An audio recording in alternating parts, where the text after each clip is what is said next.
श्री स्वामी समर्थ. तुम्हा सर्वांचं श्री स्वामी समर्थ कृपा या चॅनलवर मनापासून खूप खूप स्वागत. स्वामी कृपेने तुमचा आजचा दिवस शुभ जावो. स्वामी महाराज तुमच्या सर्व चांगल्या इच्छा पूर्ण करोत हीच स्वामीचरणी प्रार्थना करते आणि आजच्या व्हिडिओला सुरुवात करते. 10 मे 2024 रोजी शुक्रवारी आलेली आहे अक्षय तृतीया. वैशाख महिन्यातील शुक्ल पक्षातील तृतीयेला हा सण साजरा केला जातो. शास्त्रानुसार अक्षय तृतीया ही सर्व पाप नष्ट करणारी आणि सुख प्रदान करणारी तिथी आहे. अक्षय तृतीयेच्या दिवशी आपण श्रीहरी श्री विष्णू आणि माता लक्ष्मी यांच्या एकत्रित फोटोची विधिवत पूजा करून घरात सुख, समाधान, शांती आणि समृद्धी राहू दे अशी प्रार्थना करत असतो. या दिवशी आपण आपल्या घरातलं वातावरण मंगलमय आणि पवित्र ठेवण्याचा प्रयत्न करतो.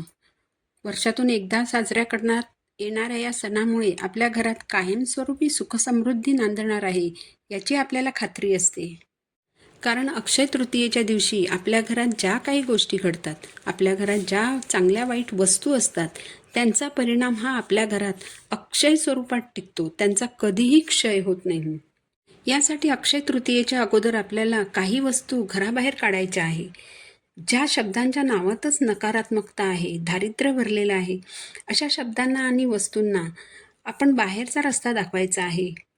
तर या वस्तू कोणत्या आहेत हे आपण आजच्या व्हिडिओमध्ये जाणून घेऊया.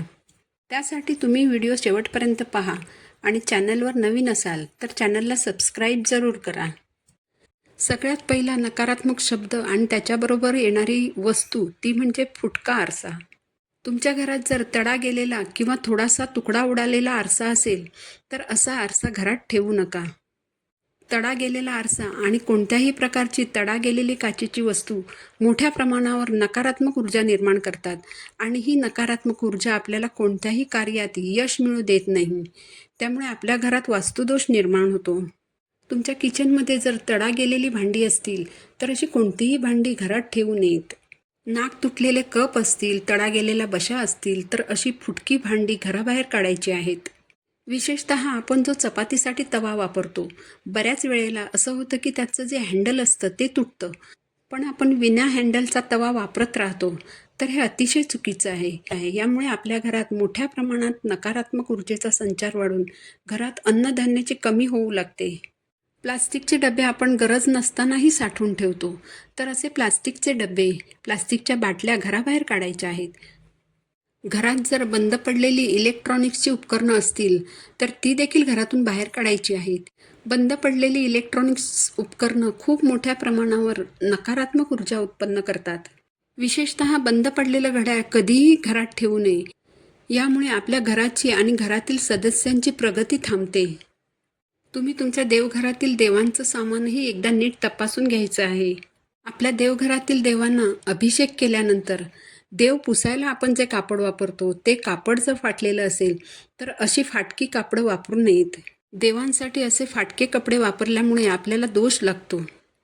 आपण देवघरात जी वस्त्र अंथरतो, कधीकधी चुकून त्या वस्त्रांवर जळत्या अगरबत्तीची विभूती पडते आणि या वस्त्रांना छिद्र पडतात. देवांची अशी वस्त्र जर तुमच्या घरात असतील तर ती देखील घराबाहेर काढायची आहेत आणि अक्षय तृतीयेच्या अगोदर नवीन वस्त्र घेऊन यायची आहेत. खराब झालेली सर्व वस्त्र एखाद्या झाडाखाली खड्डा खणून मातीत विसर्जित करायचे आहेत. तुम्ही देवघरात जी समई किंवा दिवा वापरता त्यातून तेल गळत असेल तर अशी समई किंवा दिवा अक्षय तृतीयेच्या अगोदर तुम्ही बदलून घेऊ शकता. आपण घरातील कचरा काढण्यासाठी जी केरसुनी वापरतो ती लक्ष्मी स्वरूप असते. जर तुमच्या घरातील केरसुनी ही तुटलेली असेल आणि तरीही तुम्ही ती तशीच वापरत असाल तर माता लक्ष्मी नाराज होते. त्यामुळे तुटकी केरसुनी अथवा खराब झालेली केरसुनी घरात ठेवायची नाही. तुमच्या घरातील कचऱ्याचा डबा हा सुद्धा जर खराब असेल तर त्यालाही घराच्या बाहेर काढायचं आहे. कचरा काढायची झाडू आणि कचरा ठेवायची डस्टबिन ही नेहमी स्वच्छ असावीत. याबरोबरच आपल्या घरात बरेच जुने कपडेही असतात, फाटके कपडे देखील असतात. तर असेच जुने कपडे, फाटके कपडे आपण एखादं गाठोडं बांधून कपाटात एका साईडला कुठेतरी ठेवून देतो. तर असे कपडे देखील घरात उगाच साचून ठेवू नयेत. यामुळे घरात नकारात्मक ऊर्जा वाढत जाते. अशी नकारात्मक ऊर्जा घरात वाढत गेली तर घरात अडचणी वाढत जातात आणि आपल्याला कोणत्याही कामात यश मिळत नाही. तुमच्या घरातील कोणताही दरवाजा जर उघडताना किंवा बंद करताना आवाज करत असेल तर अशा दरवाजांच्या बिजागरांमध्ये तेल टाकावं. यामुळे दरवाजे आवाज करणार नाहीत. दरवाजांची उघडझाप करताना जर दरवाजे आवाज करत असतील तर त्यामुळे देखील घरात निगेटिव्ह ऊर्जा वाढत जाते. तुमच्या घराला जर बाल्कनी असेल तर ही बाल्कनीसुद्धा आपल्याला स्वच्छ करायची आहे. कारण बाल्कनीच्या एखाद्या कोपऱ्यामध्ये टाकाऊ वस्तू साठवून ठेवल्या जातात. तर बाल्कनीमध्ये नको असलेल्या वस्तू ठेवलेल्या असतील तर या सर्व वस्तू घराबाहेर काढायच्या आहेत. काही जणांकडे बाल्कनीत झाडं ठेवलेली आढळतात. जर एखादं झाड सुकलं तर ते लगेच काढून टाका. आणि मुख्य म्हणजे कुंडी कधीही रिकामी ठेवायची नाही. एकतर ती लगेच घराबाहेर काढायची किंवा त्यात नवीन झाड लावायचं. जर तुमच्याकडे कुंडी रिकामी असेल तर अक्षय तृतीयेच्या मुहूर्तावर तुम्ही नवीन तुळशीचं रोपटं त्यात लावू शकता.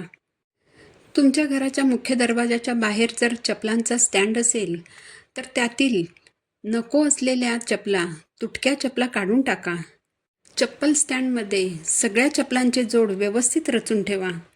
तुटक्या चपला कधीही घरात ठेवू नयेत. आपण घराच्या मुख्य दरवाजाला जी प्लास्टिकची तोरणं लावतो किंवा इतर डिझाईनची कोणतीही जी तोरणं लावतो त्यावर धूळ बसून ती घाण होतात. तर अक्षय तृतीयेच्या अगोदर अशी तोरणं काढून स्वच्छ धुवून पुन्हा दरवाजाला लावायची आहेत.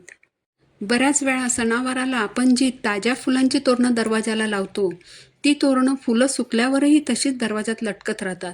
तर अशी तोरणं फुलं सुकायच्या आत काढून टाकायला हवीत. कारण सुकलेली फुलं ही मोठ्या प्रमाणावर घरात नकारात्मकता पसरवत असतात. त्यामुळे देवांना वाहिलेली फुलं काढून घेतल्यानंतर ते निर्माल्य घरात साठवून ठेवू नका. घरात कुठेही जाळी जळमटं ठेवू नका. जाळी जळमटं घरात दारिद्र्य आणतात. जेव्हा आपल्या घरात तुटक्या चपला, फुटकी भांडी, फाटके कपडे आणि बंद पडलेली इलेक्ट्रॉनिक्सची उपकरणे असतात तेव्हा अशा वस्तू आपलं घर त्यांच्यासारखंच फाटकं तुटकं करायचा प्रयत्न करतात. त्यामुळे असे नकारात्मक शब्द आणि त्यांच्याबरोबर येणारी प्रत्येक वस्तू आपल्याला अक्षय तृतीयेच्या अगोदर घराबाहेर काढायची आहे. अक्षय तृतीयेच्या 2 दिवस अगोदर अमावास्या आलेली आहे. अमावास्येच्या दिवशी जर घर स्वच्छ केलं आणि घरातील घाणेरड्या आणि खराब वस्तू घराबाहेर काढल्या तर घरातील सर्व दारिद्र्य बाहेर जातं असं मानलं जातं. तर सर्व घर स्वच्छ झाडून पुसून अक्षय तृतीयेच्या दिवशी अक्षय टिकणारा आनंद आपण मिळवूया. माहिती आवडली असेल तर चॅनलला सबस्क्राईब जरूर करा. पुन्हा भेटू नवीन व्हिडिओसोबत. श्री स्वामी समर्थ.